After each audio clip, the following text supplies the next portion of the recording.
Recording पे set कर रहे हैं। बिस्मिल्लाहिर्रहमानिर्रहीम। जी सिस्टर शिफा, आप शुरू कर सकती हैं। Assalamu alaikum wa rahmatullahi wa barakatuhu. First of all, thank you for giving me this opportunity. My name is Shifa. I am from Aligarh and I have an MA in Urdu. I am a housewife and I love taking care of my home and family. My hobbies are cooking and weaving woolen clothes. I enjoy spending my time doing creative and peaceful things that makes my home warm and happy.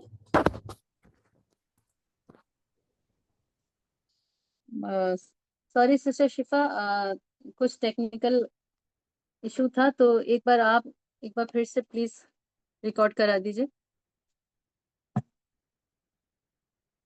Of कर देना। Assalamu alaikum wa rahmatullahi wa barakatuh. First of all, thank you for giving me this opportunity. My name is Shifa. I am from Aligarh and I have an MA in Urdu. I am a housewife and I love taking care of my home and family. My hobbies are cooking and weaving woolen clothes. I enjoy spending my time doing creative and peaceful things that makes my home warm and happy. माशाल्लाह, जज़ाकल्लाहु खैरन कसीरा। जज़ाकल्लाहु खैरन कसीरा। बहुत बहुत शुक्रिया। बड़ा ही अच्छा अनोखा अंदाज था आपका। और अब लग रहा है कि सिस्टर शिफा मेहनत कर रही हैं। मरियम भी आ गई हैं। मरियम, इस कदर लेट हैं, कैसी तबीयत है मरियम आपकी? मरियम, इतना लेट क्यों?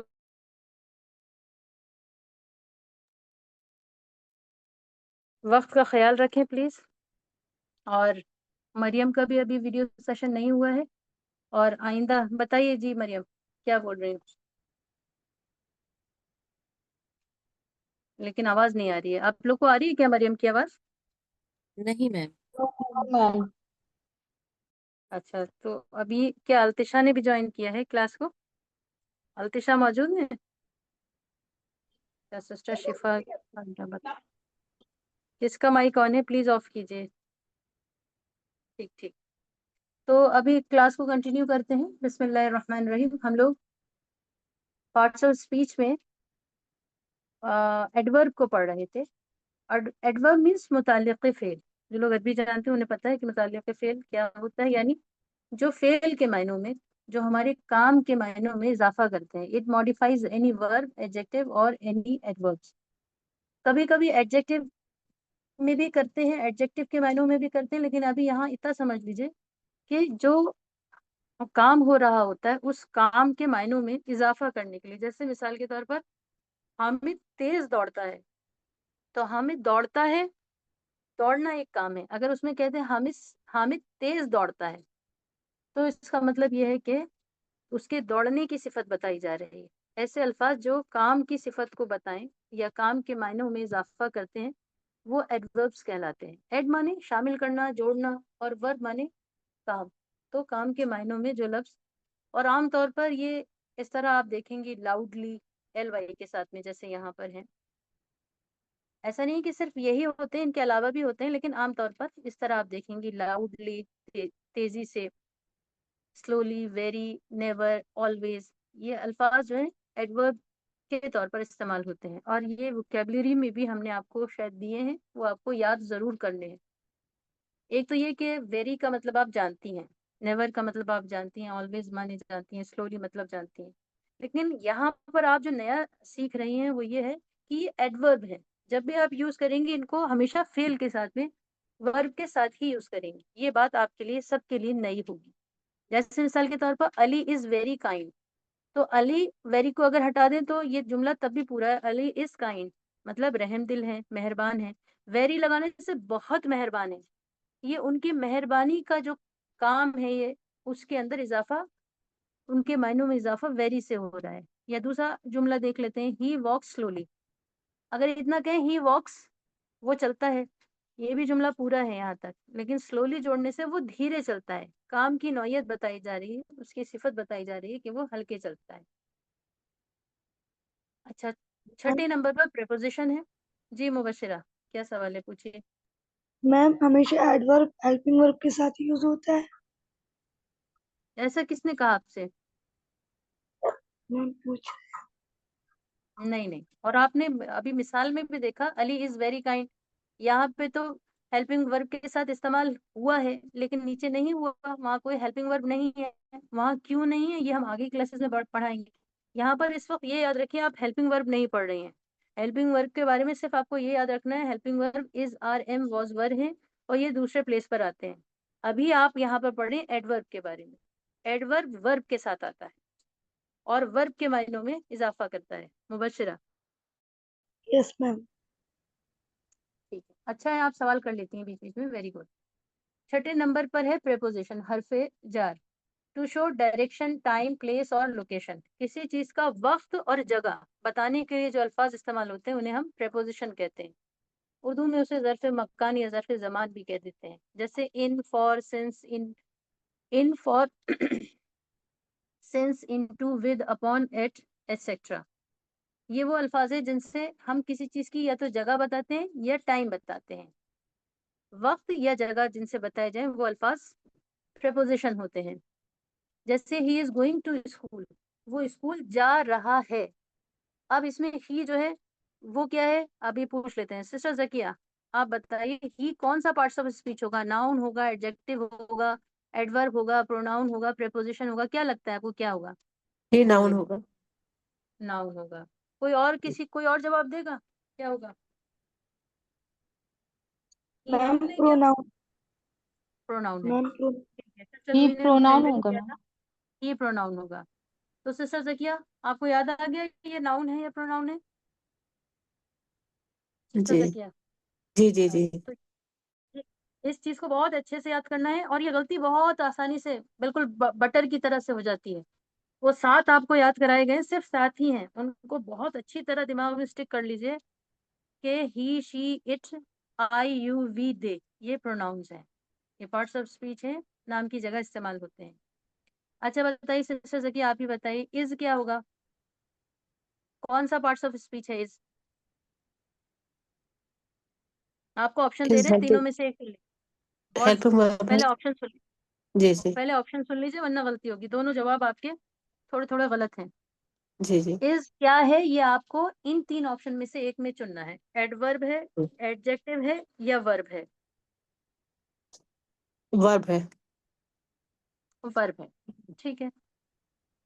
अच्छा अब आपको यहाँ पे वैसे इस वक्त जो आपको समझना है वो टू समझना है।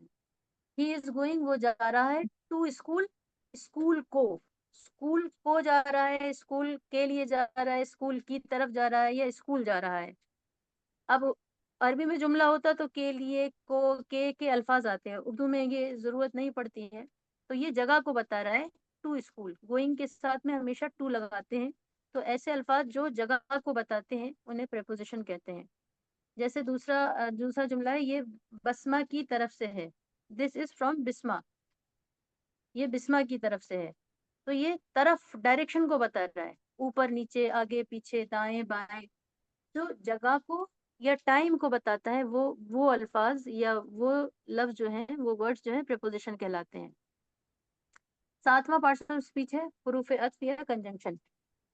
और ये कौन से हैं ये एक बार जहन में देख लीजिए। And, but, also, so, until, still. आप ये सब भूल भी जाएं तो आपको परेशान होने की जरूरत नहीं है। ये इंट्रोडक्टरी क्लास है आज की। इंट्रोडक्टरी क्लास में सिर्फ आपको सुनना होता है, याद नहीं करना होता है। याद करने के लिए हम अलग से नया सेशन देंगे और बाकायदा एक्सरसाइजेस कराएंगे। लेकिन हाँ, आपको ये पता होना चाहिए पार्ट्स ऑफ स्पीच इंग्लिश के 8 हैं। कौन कौन से हैं ये पता होना चाहिए। बाकी अगर आपको दोबारा से, अगर आप भूल जाएं तो वीडियो आपके पास मौजूद होगी, आप दोबारा से इसमें से देख सकती हैं।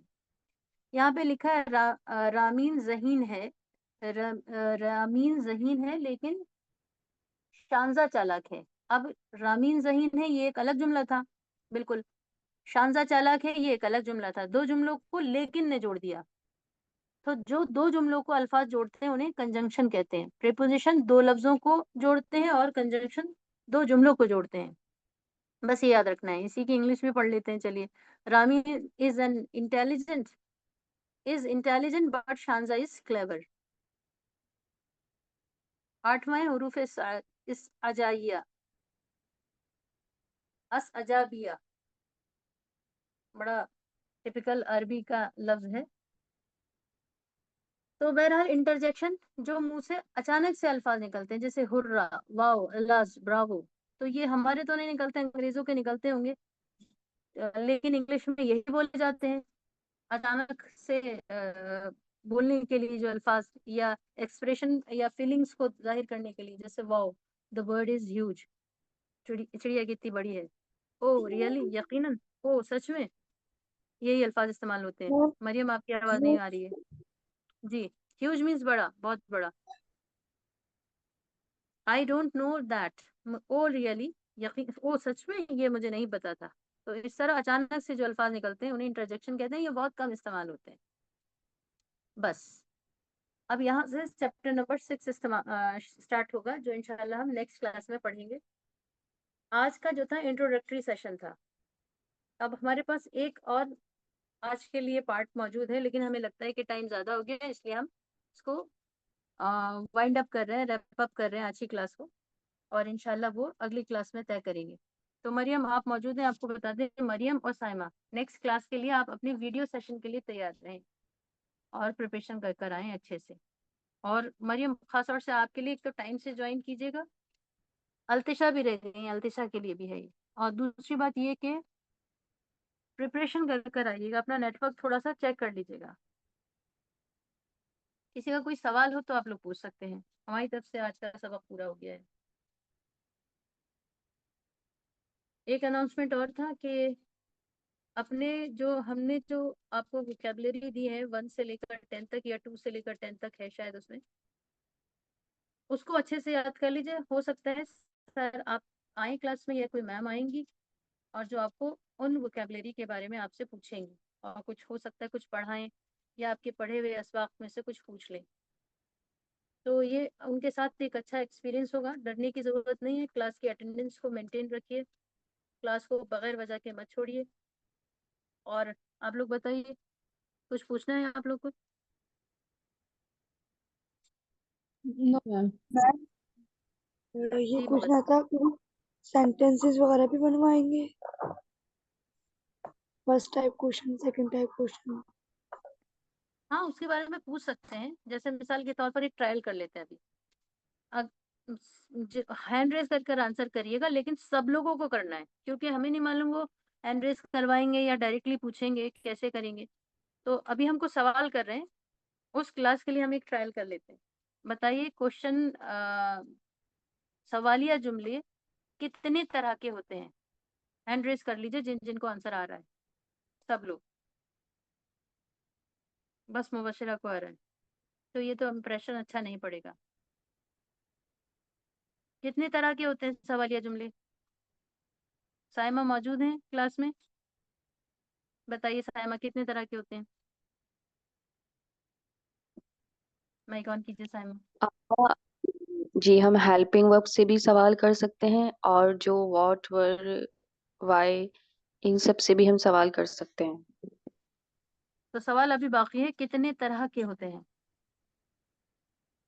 नहीं। जब सवाल कितने कहा जाए तो उसका जवाब आंसर नंबर में दिया जाता है। साइमा दीजिए। 5। मरियम ने जवाब दिया 5, किसने जवाब दिया है? तो सर सुबह आपने जवाब दिया था 5। Yes ma'am. चलिए, अच्छा, पता नहीं कहाँ से आप 5 लाई हैं, लेकिन 5 तो हम लोगों ने पढ़ा ही नहीं है। इसका मतलब ये है कि लोगों को पता नहीं है। सिस्टर राफिया, आप बताइएगा, सवालिया जुमला कितनी तरह के होते हैं sister Rafia? Mic yes on ma'am. कीजिए। जी जी मैम, 2 तरह के। हाँ, जवाब तो दे रही हैं, लेकिन उसमें एक सवालिया अंदाज है, 2 तरह के। जवाब ठीक है आपके, 2 तरह के होते हैं सवालिया जुमले, 2 तरह के होते हैं। कौन कौन से होते हैं सिस्टर राफिया? मैम, एक तो इंट्रोगेटिव। इंट्रोगेटिव का मतलब ही सवालिया है। एक तो जी जी इंट्रोगेटिव और मैम, दूसरा भी सॉरी। इंट्रोगेटिव। पहला फर्स्ट टाइप क्वेश्चन, और second type question. First type question वही होते हैं जो भी साइमा ने बताया, हेल्पिंग वर्ड से शुरू होते हैं, इज आर हेल्पिंग एम्पॉज वर्ड्स। वर्ड से। और सेकंड टाइप जो होते हैं वो क्वेश्चन वर्ड से शुरू होते हैं, जैसे what, which, where, how, who. अब क्लियर हो गया सबको? जी मैम। जी मैम। चलिए चलिए दूसरा सवाल पूछ लेते हैं। इंग्लिश के पार्ट्स ऑफ स्पीच कितने हैं? हैंड रेस कीजिए जिन जिनको आंसर आ रहा है।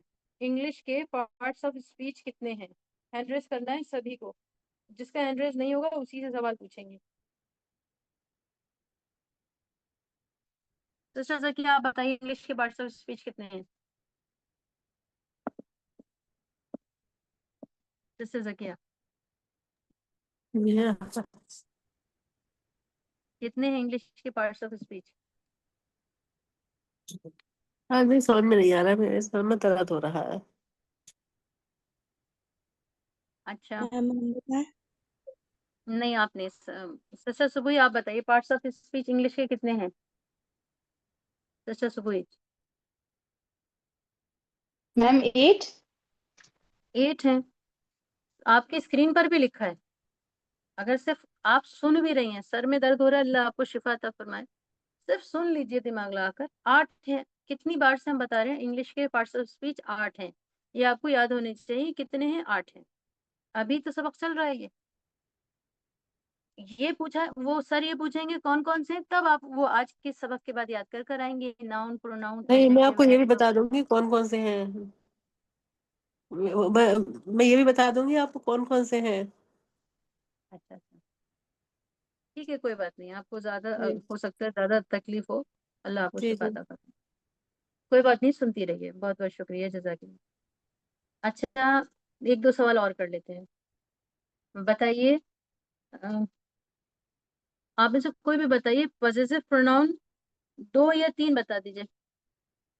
Ma'am my, our, your, his, her. My, our, your, ठीक है। माई का मतलब क्या है मुबश्शिरा? माई माई मतलब मीन्स, मेरा, मेरा। और our mean, our means our मतलब हमारा। स्पेलिंग बताइए। ARE। हाँ, ए आर ई माने हमारा, ए आर ई माने क्या होता है? आर। रुकैया आप नहीं मैम, बताइए। नहीं मैम, आवर हो यस गया, मैम। आवर। मैं या हो। आर मीन्स है या हो, और आर्स मीन्स OUR, अवर जिसे आप बोल रही हैं उसका मतलब होता है हमारा, मुबश्शिरा। अब ठीक, मतलब थोड़ी थोड़ी गलती सब कर रहे हैं। इसका मतलब सर आएंगे तो ऐसा लगेगा कि आप लोग याद ही नहीं कर रहे हैं वोकेबलरी, और हम शायद 5वीं बार डाल चुके हैं ग्रुप पर कि वोकेबलरी जरूर याद कर लीजिए। और ये इतनी बेसिक है, आप सब भी समझते हैं कितनी बेसिक है। और याद रखिए, स्पीकिंग क्लास के लिए आए हैं आप लोग। अब जी ऐसा मैम, करेंगे, अगली क्लास से हम सबसे पहले वोकेबलरी सुनेंगे फर्स्ट पार्ट में, सेकंड पार्ट में हम पढ़ाया करा करेंगे। ऐसा कर लेते हैं 1 2 क्लास में। चलिए एक दो सवाल और कर लेते हैं। अगर ये कहना है, सबको हैंड रेस करना है, क्या आप स्टूडेंट हैं? इसकी इंग्लिश क्या होगी? क्या आप एक स्टूडेंट हैं? हैंड रेस कर कर आंसर करना है, कोरस में नहीं करना। क्या आप एक स्टूडेंट हैं? चलिए, इस पे तो सबने हैंड रेस किया है। रुपया आप बता दीजिए, क्या इंग्लिश होगी? क्या आप एक स्टूडेंट हैं? रुपया जल्दी बोलिए प्लीज। माइक तो ऑन है लेकिन आवाज नहीं आ रही है। फिर किसी और से बोलेंगे, फिर आपका माइक ऑन हो जाएगा। सिस्टर रूही आप बताइए, क्या आप एक स्टूडेंट हैं? सिस्टर रूही। और यू स्टूडेंट। सिस्टर रूही से पूछा था, सिस्टर राफिया ने बता दिया, आर यू अ स्टूडेंट? ठीक है, बताइए कि आप, सिस्टर राफिया आपको दूसरा बताना है। क्या आप मेहनती हैं? क्या मेहनती आप तो शायद मेहनती हैं? जी, ये रहने दीजिए। क्या आप एक अच्छी लड़की हैं? Are you a good girl? Are you a good girl? Very good. आप कहाँ रहती हैं? इसकी इंग्लिश बना सकती हैं? कहाँ? जी जी मैम। आप जी। कहाँ रहते हैं? वैसे ये वाले क्वेश्चन हमें आज प्रैक्टिस कराने थे, आज का दूसरा पार्ट वही था, लेकिन क्योंकि क्लास में लेट हो जाते हैं इसलिए चीजें आगे पीछे हो जाती हैं। तो मैम कोई हम और बताएं? बनाइए। मैं नहीं, बताऊं? रुकैया बताएंगी, रुकैया बताइए। Where are you live? Where are you live? चलिए, 80% ठीक है। रुकैया आप बताइए क्या होगा, आप कहाँ रहती हैं? रुकैया के माइक से आवाज नहीं आ रही, शायद आप बोल रही हैं लेकिन आपके माइक से आवाज नहीं आ रही है। ऐसी मरियम के माइक से भी आवाज नहीं आती है। मैम मैं बताऊँ? सिस्टर मैम बताएं। जी बताइए, सिस्टर रुकैया बताइए। Where do you live? Where do you live, where do you live, क्योंकि आप लोगों ने डू के बारे में नहीं पढ़ा है इसलिए थोड़ा मुश्किल था ये। लेकिन ये इसको फिलहाल याद कर लीजिए, क्योंकि जब हम किसी से बातचीत करते हैं तो ज्यादातर हम सवालात से ही शुरू करते हैं। आप कौन हैं, आप कहाँ से आई हैं, आपका नाम क्या है, आप आपकी पसंद, आप क्या क्या चीजें पसंद करती हैं। तो ज्यादातर चीजें हम सवालात से ही शुरू करते हैं गुफ्तगू में। तो इसलिए हम इंशाल्लाह नेक्स्ट एक किसी सेशन में एक क्वेश्चन आंसर का मजीद एक सबक और रखेंगे। ये हमारी स्पीकिंग का बहुत ही बड़ा हिस्सा होता है सवालात।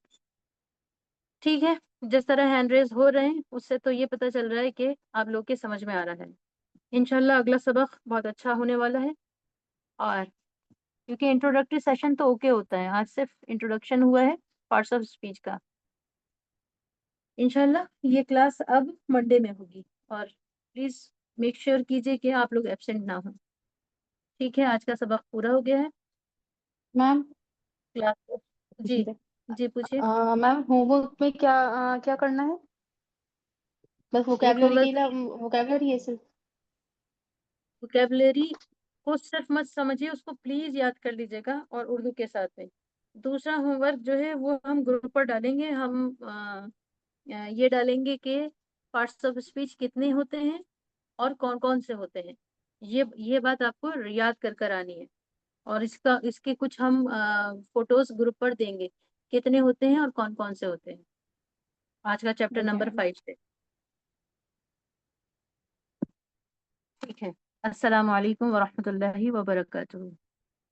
वालेकुम वालेकुम अस्सलाम अस्सलाम वरहमतुल्लाहि वरहमतुल्लाहि वबरकातुह। वबरकातुहू।